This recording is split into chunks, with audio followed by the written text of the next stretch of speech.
Hello and welcome to another edition of Bud Light's Prediction Amongst Friends. I'm your host Hans Heiser here in our Atlanta studios. Nice of you to join us. I appreciate you guys being part of our broadcast here each and every Wednesday. And this show, we look at our picks each and every week. Myself, Alex Martin Smith, who's in Nashville. We'll jump out to him right now via Skype. Alex, been a busy day for you, brother. You've been doing the little SEC media days up there in Nashville. Yeah, keeping tabs on the basketball teams. This is actually going to be a really exciting year for SEC basketball. A lot of these teams are looking really great, so I'm excited. Yeah, is Kentucky still going to put a team on the court this year? Did they address that today, or I imagine they're probably the favorites again? Yeah, they're the favorites, proceeding as normal with all of their 5 stars. But I think the big surprise this year has been that Missouri and Alabama actually recruited higher-rated players, single players, than Kentucky was able to. So it's sort of maybe a turning of the tide, if you will. Well, Kentucky football having a nice season. We'll talk a little bit about their matchup. But last week, Alex, I think let's go ahead and take a look at how we both did. We differed on a couple picks. I think I got one over you last week. We both lost the Auburn game. No surprise there. We'll talk a little bit about that. Tennessee, their struggles continue, and Florida losing at home to Texas A&M. But you know, I thought that Vanderbilt was going to show up a little bit more than they did against Ole Miss. But, hey, give Ole Miss a little bit of credit. We'll talk about them in just a sec. That team the week before against Auburn, they laid down and died, but they came out with a nice effort last week.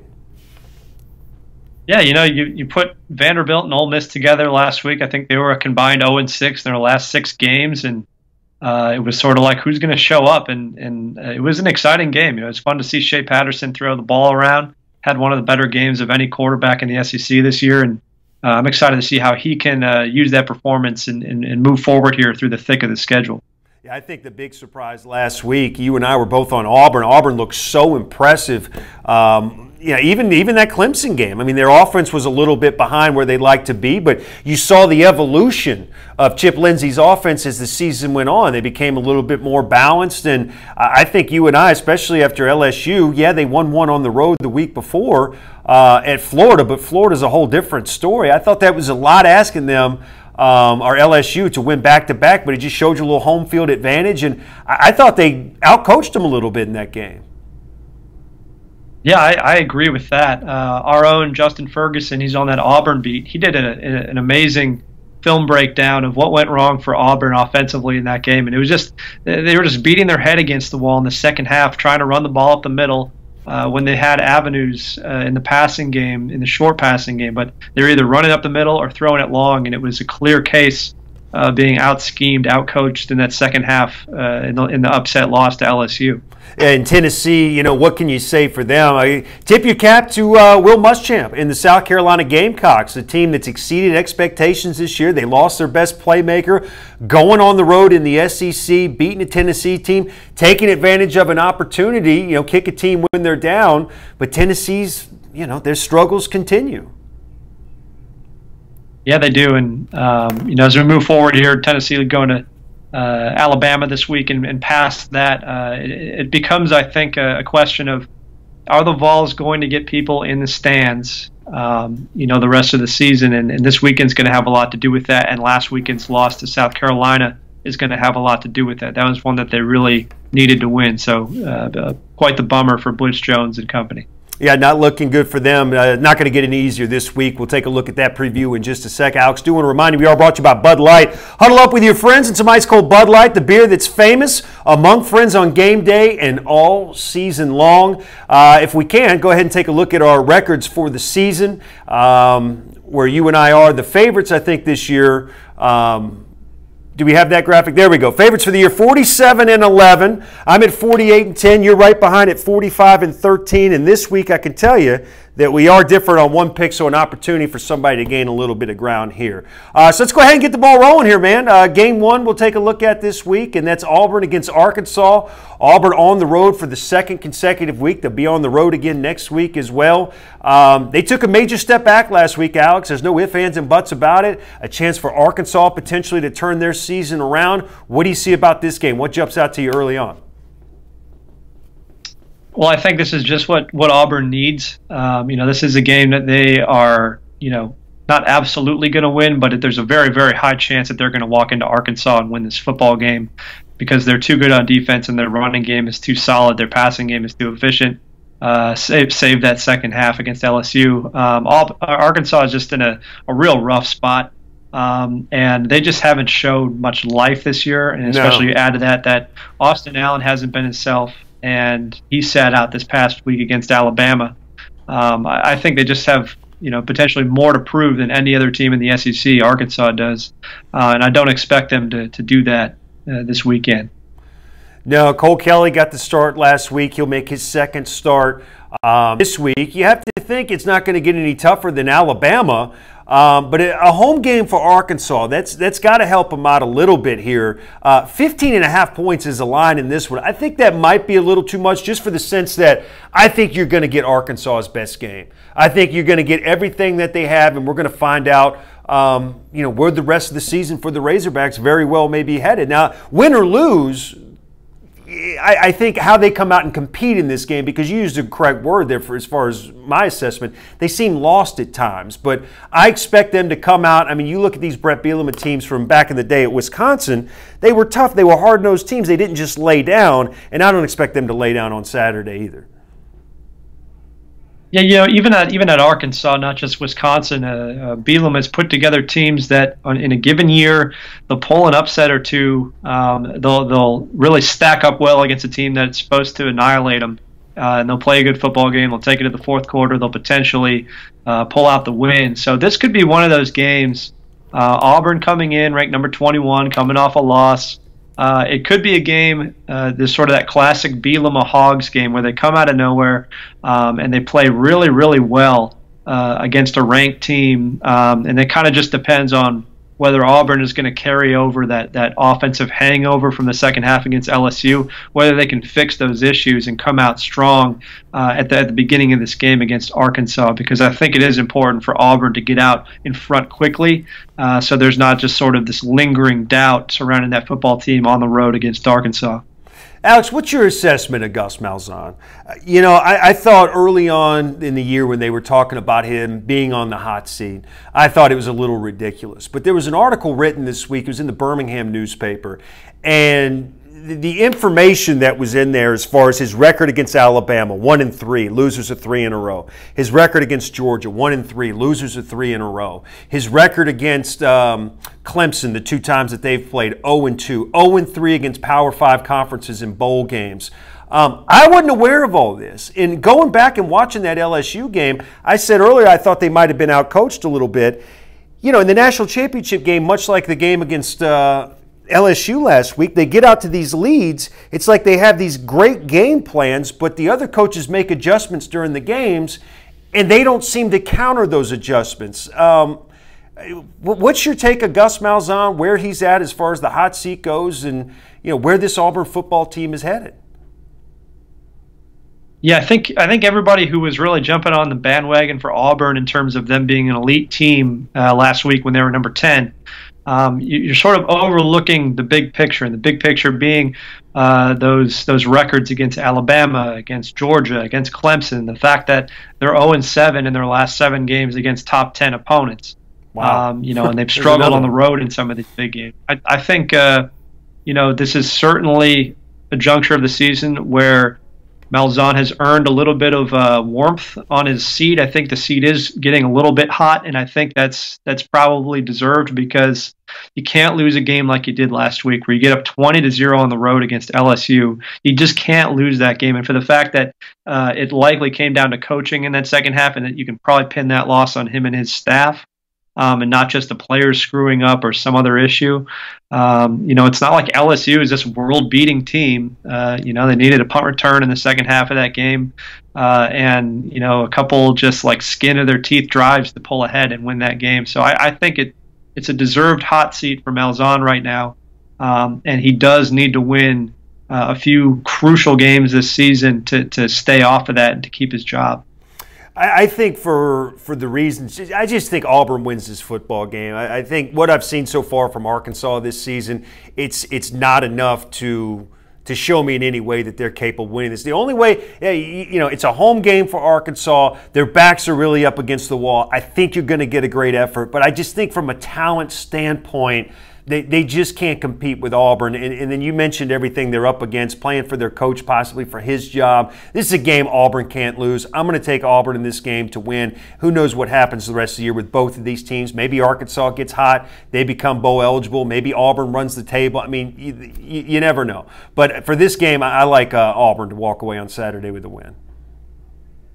Yeah, I agree. I like Auburn. I look at Arkansas, and I just don't see the athletes on defense that LSU has, because LSU was able to just stack up their box, go man-to-man on the outside against Auburn and say, our guys are better than yours in that second half. And I don't think Arkansas has the manpower to pull off anything similar. So I got Auburn. That's Coach O, man. He coached them up last week, didn't he? Coach O coached them up, man. He did a little bit. I was glad to see that. A couple of you guys can definitely comment on our Facebook page. A couple of things coming in here. Basically, some Arkansas fans say, don't underestimate the Hogs. 24-17. They're throwing out scores. Like you said, Hans, backs are up against the wall, so we encourage you guys to interact with us here. Next game moving up, we'll talk about the Missouri Tigers, losers of 5 consecutive games.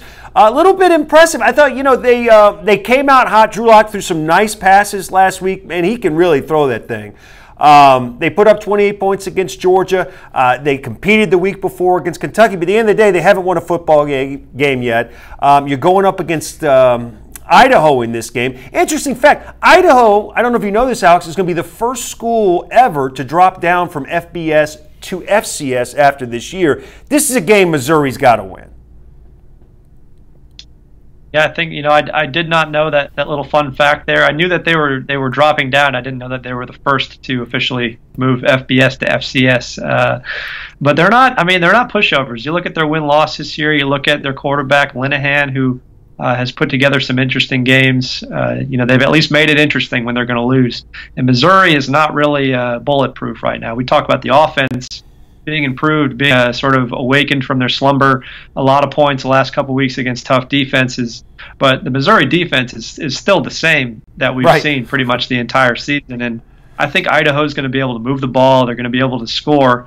But I do think Missouri's going to have a little more firepower. It's good to see the offense, being able to move the ball. You mentioned Drew Lock's arm talent. I mean, on one of those touchdowns last week, he sat there flat-footed, threw a ball 65 yards in the air for a touchdown that Georgia didn't think he could throw that far, basically. Yeah, so I think he's a talented player to watch. Yeah, NFL scouts have got to be drooling over this guy. I mean, he really does have all the things that you look for at a quarterback at the next level. But like you said, Alex, with that defense, it doesn't matter. It's like having a jet ski in a hot tub. You can't really utilize it because you're down. You're having to score every single time you get the ball. Maybe they can get some things right, but, Alex is a guy who went to school there.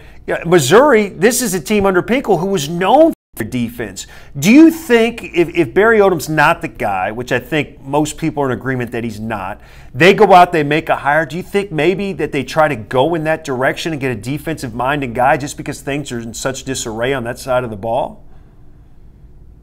Yeah, well, it's funny because, Barry is a defensive-minded guy, and he was a defensive coordinator on that 2015 team that, was okay on defense and kept them in some games. And it's just sort of ironic that the defense has completely fallen apart under the former defensive coordinator, and the offense has been able to put up a bunch of points. So I think they won't necessarily look for someone who's defensive oriented. That's not necessarily will be the case, but I think a more balanced coach like Pinkel, who consistently had strong offenses and defenses.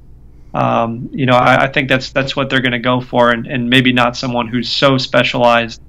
Because I don't know, they're just going to start back from square one, honestly, because this Odom era has been highly disappointing. And the good news is you're in the East. Even though you're not really in the East, you're in the East. So it's a chance to kind of turn things around a little bit quicker than you could at, say, a program like Arkansas or Ole Miss. So we'll see. But for everything said, I think the 5-game losing streak ends. I think Missouri gets a win. Who knows what the rest of the season holds, but I think they walk out of there with a win over Idaho on Saturday. Yeah, I'm tempted to go with the Vandals, but I do think Missouri's just going to score more points. They're going to get the win, and I think it'll be stressful for the Missouri fans, but they're going to get that win at the end of the day, snap that streak. Alex, bonus points. How many points did the Vandals put up on that Missouri defense on Saturday? I'm going to write this down. I'm going to hold you to it. Oh, gosh. I'm going to go with a nice 27. 27?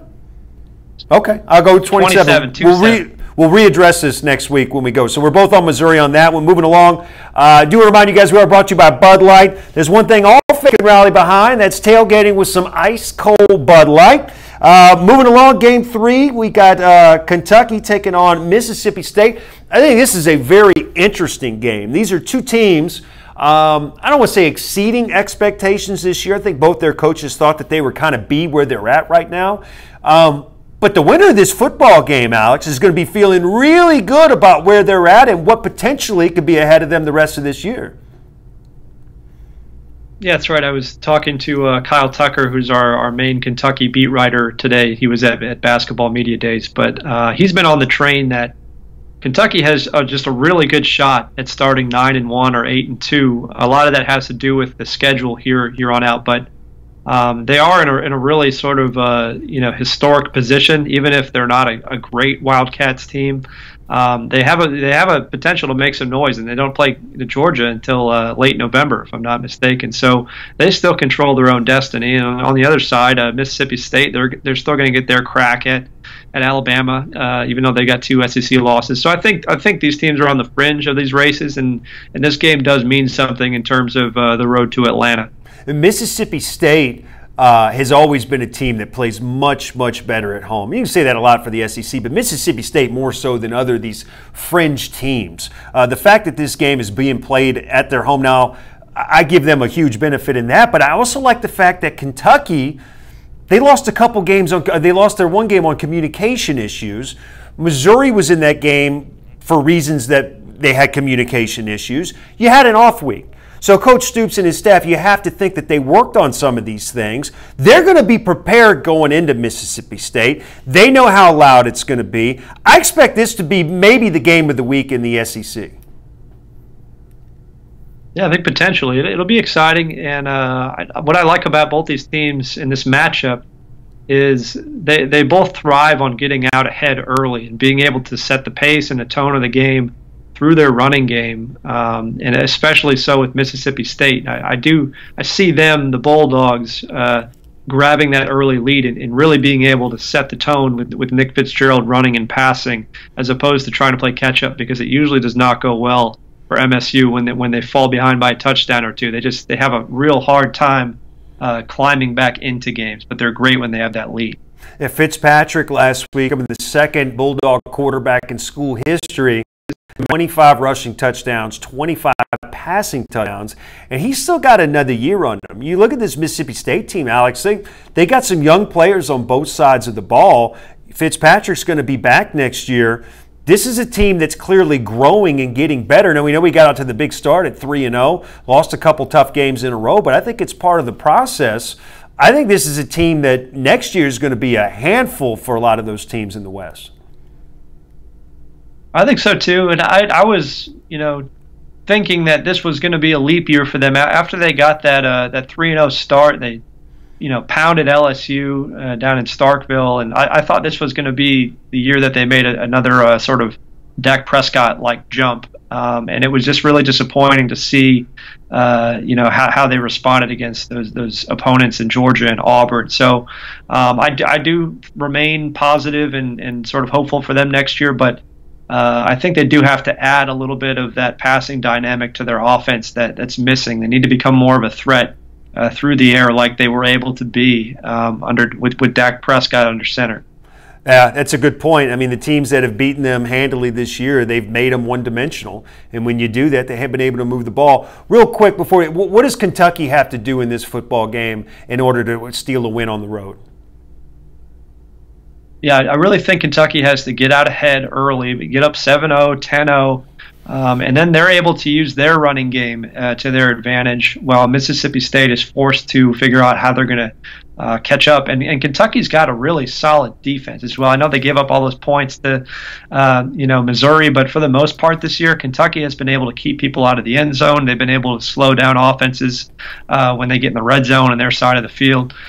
So I do think Kentucky has a strong shot if they can get out ahead early and that defense can put the clamps on. Well, if they don't, it's going to be a long day for them. I think you and I agree. It's Mississippi State in this one at home. Big win for Dan Mullen and his team. They'd be up to 4-2, and it's going to be a handful for other teams in their schedule the rest of the way. I like Mississippi State in this game. I know you do too. Yeah, I certainly do. And when Mississippi State gets these teams that are on their level or inferior to them, they tend to do a really nice job. And I think that's what we're going to see is somewhat of a dominant performance from Mississippi State on Saturday. That's a good point. You don't see many teams that they're not supposed to beat creep up and beat Mississippi State. That's a credit to their head coach, Dan Mullen, the job that he's done. Moving along, Game 4. This is the one game, Alex, where we have a different opinion on this week. And I see it your way. This is the one game I fought over, and this is LSU, number 24 LSU, back in the top 25 after a huge road win in Florida 2 weeks ago. And then we all know what happened last week, the big 3:30 game on CBS, the comeback win against Auburn. Momentum is high. People are feeling good about themselves. But if you're Ole Miss, this was a team that was left for dead 2 weeks ago, Alex. I mean, I watched that game against Auburn. They looked terrible. They looked listless. They looked like they didn't want to be there. And when you got that guy, number 20, Shea Patterson at quarterback, man, their offense is going to give them a fighting chance in any game they play so long as they can come out and make a couple stops on defense. This is a very intriguing football game on paper. Yeah, for me, this is the most exciting game of the week, the one I'm most pumped to just sit down, get a bowl of popcorn ready and see what happens, because I think it was a very promising sign that they were able to move the ball so easily against Vanderbilt last week. Patterson does have that superstar quality to him where, some days it's not really going to work for him, and he's still a young guy, still got a long way to go. But man, when it works for that offense, and he's got those weapons at wide receiver, he looks really, really good. So I think the question is, can they match up with LSU's strong secondary and make some plays? And I think the answer is yes, they can, because Ole Miss does have a nice set of receivers, and Patterson is I think one of the best quarterbacks in the conference. Well, I think when you look at the receivers in this game, playmakers on both sides, Clark at LSU, and then AJ, of course, with Ole Miss. By the way, I think he's leading the top 5 in the nation in receiving. He's up over 700 yards. These are two teams that like to make big plays offensively. And I'm very hesitant with LSU's offense early on, and for good reason. It wasn't doing anything. But last week, I thought you finally, in particular in the second half, you got a chance to see what it's all about and what the possibilities are for it. Do you think that this is just the beginning of the evolution of the LSU offense, or do you think we pretty much saw everything it could do last week? I'm of the opinion that we just witnessed the peak of LSU's offense. I don't think it's going to continue ascending from here. I think it's sort of a situation last week where they're depending on a punt return in the second half, and they're scraping by on field goal drives to take that lead against Auburn, depending on the defense.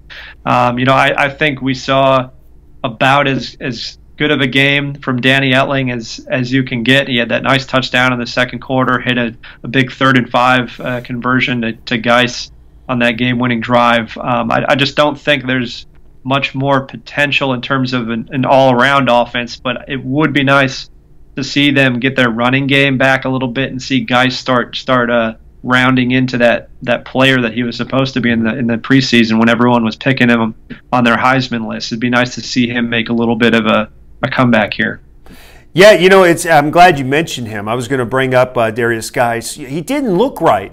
And he still doesn't look 100%, but I thought last week, I think he had around 15, 17 carries. That's more than he's had in the last month. it shows that maybe they're starting to see that he is getting in that right direction. And if he's healthy, I think that changes everything on offense for LSU. Quarterback, you're going to have a question, but you mentioned the play on special teams by DJ Clark. He had over 140 yards receiving last week as well. If you have multiple weapons against a porous Ole Miss defense, I like LSU in this game to go on the road, put up some points. They've already been battle-tested on the road, going to Gainesville and walking out of there with the win. They're playing with a lot of confidence right now. I think, for me, I'm going LSU in this game. I tussle back and forth on it. But Ole Miss, you can make an argument that this is their season. It's going to be tough for them to beat Alabama, obviously. You know, they're not playing for a bowl game. This is a winnable game at home against a divisional foe, and you got to think it's going to be all hands on deck. They're going to give them everything they got. But I still just think LSU, I like them in this game on the road, but you're leaning the other way. Yeah, this is a letdown game for LSU. It's been a crazy couple weeks. Oh, they don't have those, Alex. They don't have letdown games in Baton Rouge. Yeah. Yeah. Well, we'll say hypothetically, if they did, right. This would be the one that makes the most sense. You got to go to Oxford. You've got a head coach in Ed Orgeron that decided to throw a diss out at Ole Miss as his former employer this week for really no reason, and some good bulletin board material to get those players and coaching staff fired up. And then on top of that, the Ole Miss passing offense, looked really good against Vanderbilt. Vanderbilt's not that great defending the pass, but I think they're trending in the right direction. LSU's offense just feels really stagnant to me. And I think Ole Miss, it'll be an upset for sure. I think LSU's the better team. But I think Ole Miss is going to get it done this Saturday. I think it's going to be an exciting game. Don't necessarily envision a shootout, but I do envision an exciting fourth quarter, and I think Ole Miss is going to make it happen. It would be a devastating loss for LSU because I think at that point, what you're showing your fan base and your boosters and everybody that's in the decision-making process is that it's a roller coaster ride with this administration. It's ups and downs, it's highs and lows, it's inconsistency. You don't know what you're going to get from week to week. And I just think if you're going to rebrand LSU as being perennial national championship contenders, which they were under Les Miles year after year after year, to establish an identity, this is the type of game you have to win. I'm kind of making light of the comment, earlier about them having their letdown game. This is so totally a game that you would expect them to lose. But I'm leaning towards the fact that they're not going to have it, at least not this week, but time will tell. So we're on opposite sides of this one, which is good. And then, so last but not least, Alabama, Tennessee. And this is what people have been texting in on our Facebook Live page all day. Anytime you can talk about a coach getting fired, it fires up people, even if they don't have any ties to the school. 34 points, Alex, largest spread in the series history. We did these notes this morning. It's up to 35.5, man. 35.5 point line on this football game. Now, hard to believe. Yeah, and the sad thing is that it makes sense, and it's almost like if it were higher, you wouldn't really even blink. I think Bama, when they're heavily favored, it's usually against a non-conference team, usually somebody coming in from across country from a smaller conference, and they tend to not go easy on them, but they don't tend to cover the spread against those weaker teams when it's really wide. But when it comes to conference games and it comes to rivalries, and they're able to really stick it to a team that is not playing well, like Tennessee right now, they tend to do that. And you look at their games earlier this year against Ole Miss and Vanderbilt, as they came in as heavy favorites, and they just pounded them, and they didn't let them in the end zone. They didn't, it was ugly. And Tennessee is a bad football team right now. They can't move the ball, and Alabama's not. They wouldn't let them anyway, even if Tennessee had a good offense. So I think this is going to get ugly, and I would not be surprised if the Tide covered that spread by halftime. Honestly, that's right. Kind of the way I see it shaking out here. I mean, you saw against Georgia. I mean, they just had no answer against the run, and then Alabama's more of the same. So I agree. Now, my question, and this is what most people want to talk about. We appreciate your comments coming in about Tennessee. Is there a human element at all? You mentioned about kicking them while they're down, whereas you're the coach of Alabama, and you know that another guy's job, they could fire him after the game. You decide to really put your foot on the pedal and and take it to them. Is there a part of you that says, I don't want to be the guy who makes this happen? Because if they go out and they beat them 60 to whatever, there's a very good chance that Butch Jones gets fired that afternoon. So, or that later on that night or first thing Sunday morning. I don't know. I mean, that would be a tough situation to be in. I know these coaches have tremendous respect for one another. I know I wouldn't want to be the guy responsible for another guy losing his job. But at the end of the day, these guys have a job to do too, I guess. Yeah, they do. But I just think if you brought that concern to Nick Saban and you went to him and you said, Nick, if you win by too much, Butch Jones is going to lose his job. I mean, Nick would probably slap you in the face and say, cut it out.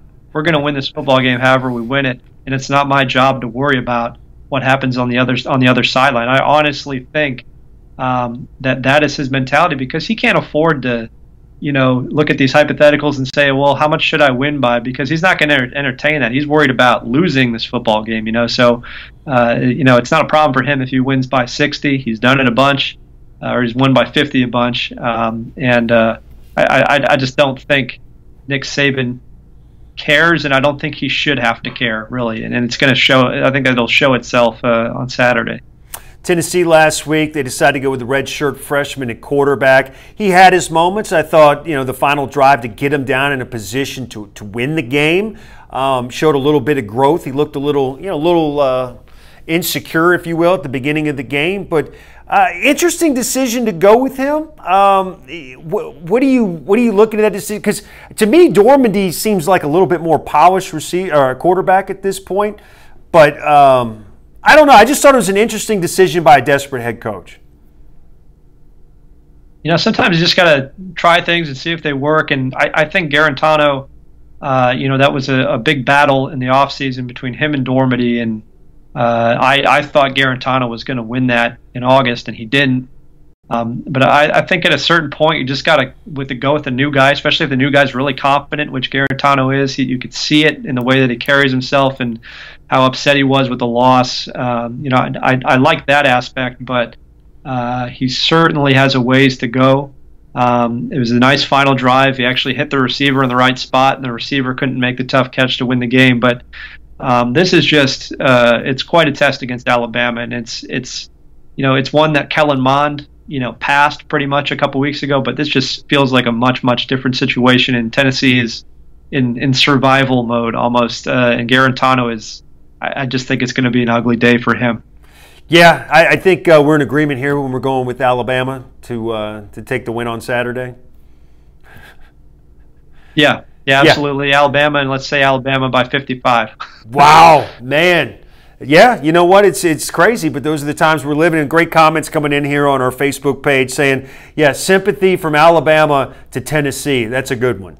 I guess, hey, you know what? Georgia, Florida, same deal next week. If Georgia's got a chance to kick a Gator team while they're down, you got to believe that Kirby's going to do everything he can to, because he was on those teams against Spurrier. He remembers getting his nose rubbed in the ground. So, I guess it's easier said than done.